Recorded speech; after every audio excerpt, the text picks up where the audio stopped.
Hello, this is a Yamaha G2 grand piano made in 1981, 170 centimeters long, just come into stock. We've done a little bit of work on it already, but just looking at the piano to see what else might improve the piano, and we'll look at the worksheet as well. I'm going to keep the video brief, so it won't be very long, just little bits of cosmetic work. Only bits I could find was on that side, and similarly on the other side I think that somebody's filled, and if you can see, we'll try and make that better still if we can. And I think there was a very small list on the leg, but otherwise cosmetically no scratches at all really, so don't think the piano's been used very much. Very often we find that white grand pianos haven't been used that much. They've been bought very much cosmetically, with cosmetics in mind too, but the piano is obviously just as good as a black one. So if you're keen on getting a white piano, or you don't mind about cosmetics, then you're going to get an instrument that's hardly been used. And of the best period, we're really trying to source Yamahas from 1970 to 1980, but ones that aren't used too much. So internally is also pretty much perfect.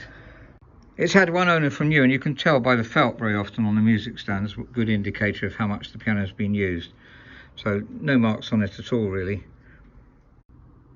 We've also done quite a lot of work on the action. We've lubricated the center rail here, which now is very free. As I push the keys up and down, it's free. You may find if you've got a piano that if you push the keys up and down here, then they're not at all free, they're not going down. So that means your action is heavier than it should be.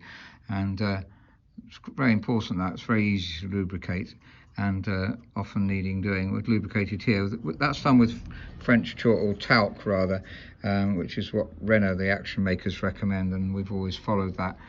Sometimes Teflon powder, that's just as good really. Raising the hammer height up a bit, it's 50 millimeters from the string, and should be about 47, so that's going to make a little bit of difference. And just fine regulating as much as we can really. You can see from the hammers they have been used a little bit, and so that we have to look at see how much voicing there is to do, but it does sound excellent, so I don't think we're going to voice that much.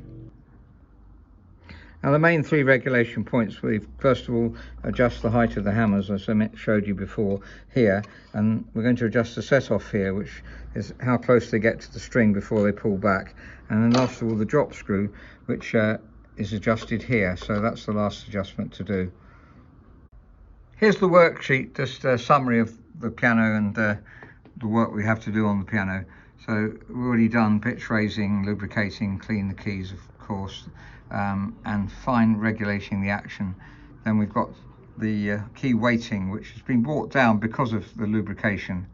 You can see there's still a slight variety, 55 grams, 53, 54, 55 there. So 55, 56 is the maximum, and 49 here, which should be slightly lighter at the top.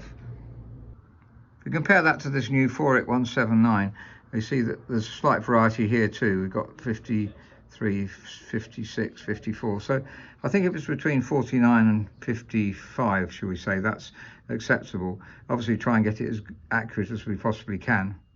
We're particularly fond of this age of Yamaha because of the sweet tone. So just compare that. We've got a couple of new 4X here, so compare with those.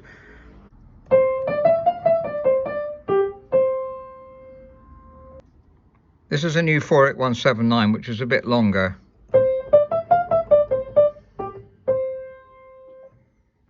And the new 48161, which is obviously shorter. 161's the length of, 162 is the length of the piano.